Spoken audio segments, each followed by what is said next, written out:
that being Well, I black heard you. is a perpetual audition.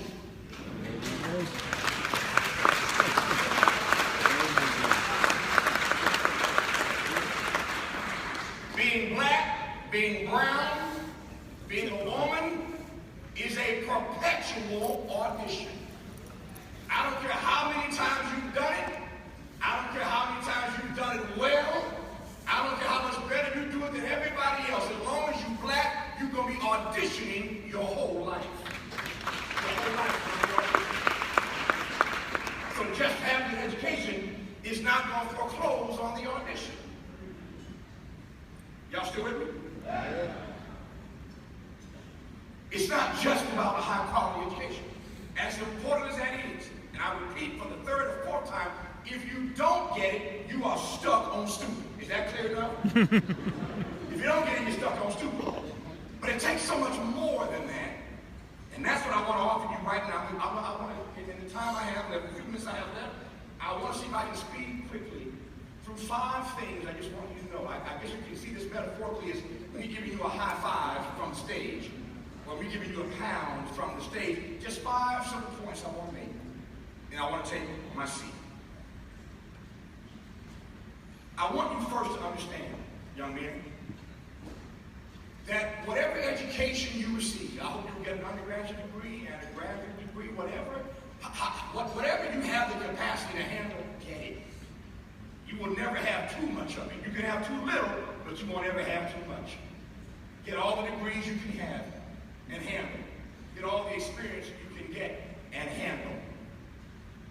I'm not impressed with braininess, but I am impressed with expertise. I'm not impressed with braininess, but I am impressed with experience. Get all of that you can get, brothers. Get all of that you can get. Get it, get it, get it. When you get that, you start on your journey toward your chosen profession. I don't know what your calling, what your purpose is in the world. You got to find that out. But I want you to pursue whatever profession it is you were placed here for. I believe that every one of us is born with a calling on our lives. Are you listening to me? There is something, young man, that you can do better than everybody else in your group. Of all your boys, all your partners, all your friends and colleagues, there's a unique gift that you have. There's something that you were placed here to do. If you don't hear nothing else today, hear me on this. You are here for a purpose. You did not come into the world just to take up space. Everything that God created, He created with a purpose in mind. Hallelujah. I can't tell you what that is, but you are not just here taking up space. I believe, frankly, that our love and service, oh, there it is again. I believe that our love and service to others is the rent that we pay for the space that we occupy. Come on now. That's my belief. That our love and service to others is the price we pay for the space that we occupy. I further believe that every one of us, while we are here, we have to earn our right to be here. Can I break that down? Yes. Just because you're here don't mean you deserve to be here. You ain't convinced yet? Be convinced. You didn't have nothing to do with getting yourself here. Nothing. You can thank your mama and your daddy, but you had nothing to do with getting yourself here. I hate the term. I know what people mean when they say this, they're well meaning, but I hate the term. I don't ever use it in regard to introducing me. I do not like being called a self-made nothing. I didn't make myself. Newsflash, you didn't make yourself. Nobody is self-made anything. You didn't birth yourself. You didn't breastfeed yourself. You didn't change yourself. You didn't teach yourself. We are who we are because somebody loves us. That's right.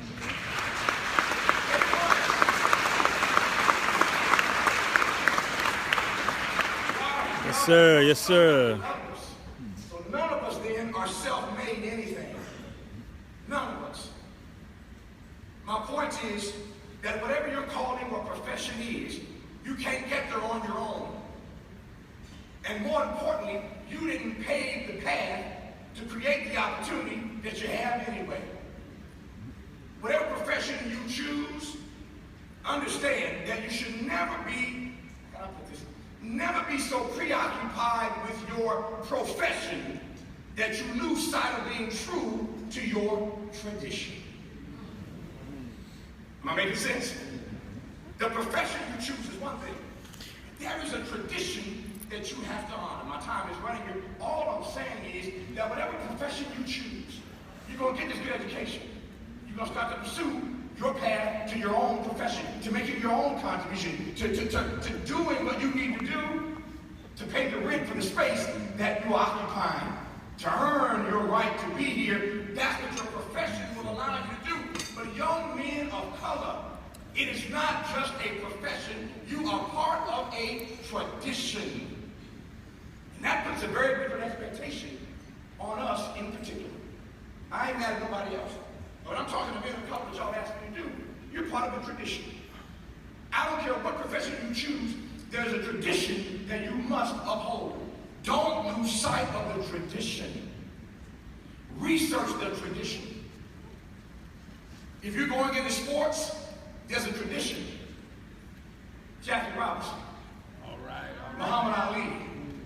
Kurt Flood. I can do this all day. There is a tradition. If you're going into law, there's a tradition that you have to uphold. Charles Hamilton Houston. Thurgood Marshall. I can run the list. There's a tradition. If you're going into broadcast, there's a tradition. Ed Bradley. Ida B. Wells Barnett. Monroe Trotter. There is a tradition. If you're going into music, there is a tradition. Whatever profession you choose, there is a tradition. And I want you to always marry those two things. Whatever your profession is, never lose sight of your responsibility to honor the tradition. My second point, that I want you to pursue, as I said earlier, whatever your passion is, whatever your purpose is, that's what I want you to pursue. I find in talking to young people all across the country, there's one question that vexes them more than any other when it comes to trying to figure out what they're supposed to be doing with their life. And for men of color in particular, the thing that vexes us the most is trying to figure out what that calling, what that purpose, what that vocation is. Now, I've already given you the best definition of leadership you'll ever have. Y'all remember? You can't lead if you don't. And you can't save if you don't. I love black men and brown men. Now I'll give you another nugget that you're going to take you for the rest of your life. If you are sitting in this room today, as I know many of you are, and you have not yet figured out what your calling, purpose, or vocation is, there's but one simple question you have to wrestle with. The answer might not come today, but I promise you this, young brother. If you wrestle with this question, you will figure out the answer and you will live a life of promise and value and worth. And purpose. This is how you figure out what your purpose is in the world. Ask yourself the following. What is the one thing that if I had to do it for free for the rest of my life, I'd still do it? Now beyond today, I want you to wrestle with that thing. Marinate on that question. You love doing it so much, you're so fulfilled in doing it. You're so uplifted in doing it that if you had to do it for free for the rest of your life, you still do it. That will put you on the path to figure out your purpose in being here. Can I tell you a secret?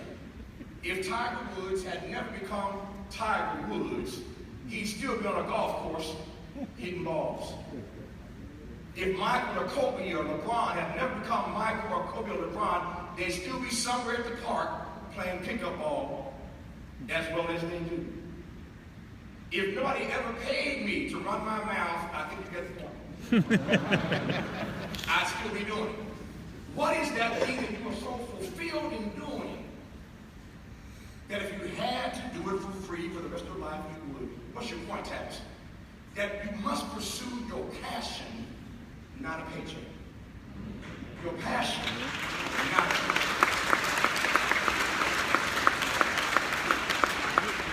Pursue the profession, honor the tradition. Follow your passion, not a paycheck. Live a life thoroughly of conviction, not not cowardice. Dr. King, I heard earlier, said this one day. Since it wasn't in that one paragraph, you've never heard it. The King once said that cowardice asked, is it safe? Expediency asked, is it politic? Vanity asks, is it popular? But conscience asks, is it right? And every now and then we must take positions that are neither comfortable, politic, or convenient. Do it because our conscience tells us that it's right. The thing that will get you tripped up faster than anything else is trying to live a life of no conviction, of no courage, of no character, of no commitment, of no conscience, and then you end up being a coward. You do not want to live a life of cowardice.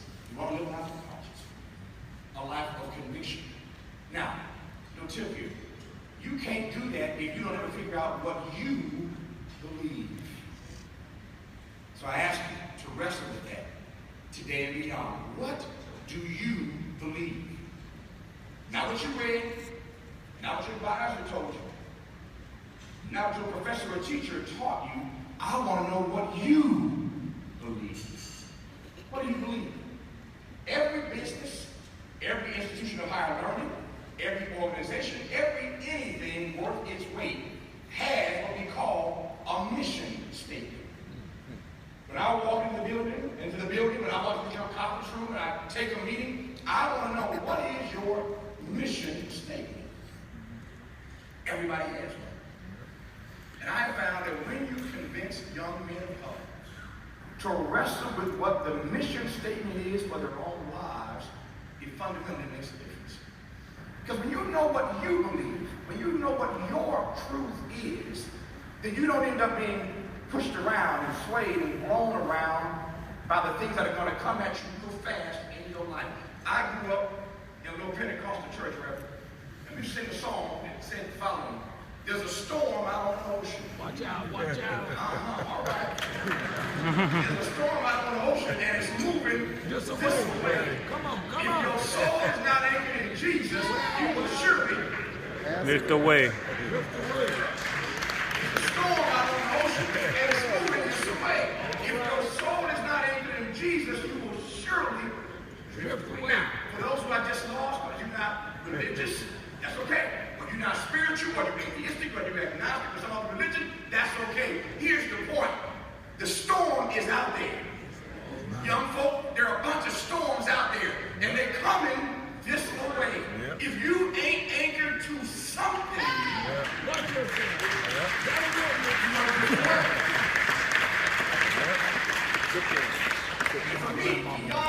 What you say? I'm anchored to my core beliefs. I know what I believe. I know my own truth. And the trick to life is to learn how to seek the truth, speak the truth, stand on the truth, and stay with the truth. That's what life's got to be about. You seek the truth, then you speak the truth, you stand on the truth, and you stay with the truth. Choose your profession, honor the tradition, follow your passion, not a paycheck. Live a life of conviction, not a life of cowardice, and know the difference between success and greatness. Oh, now we're getting deep. Now we're getting philosophical, but not really. Watch this. Everybody I know, everybody you know, loves to use the word success. And all of us are chasing success. Can I keep it real? Keep it real. You ain't in college. You're not going to college just because you want to get educated. I know what you want. Same thing all the rest of us want. Earning potential. We want to live lives of meaning and value. We want to make something of ourselves. For black men and brown men in particular, our number one goal is what? To make our mamas proud. Wow. Make your mama proud. So you get education. You start out trying to find your Go ahead, Doc. Too many folk are chasing success, and ain't nobody chasing greatness. We show the difference right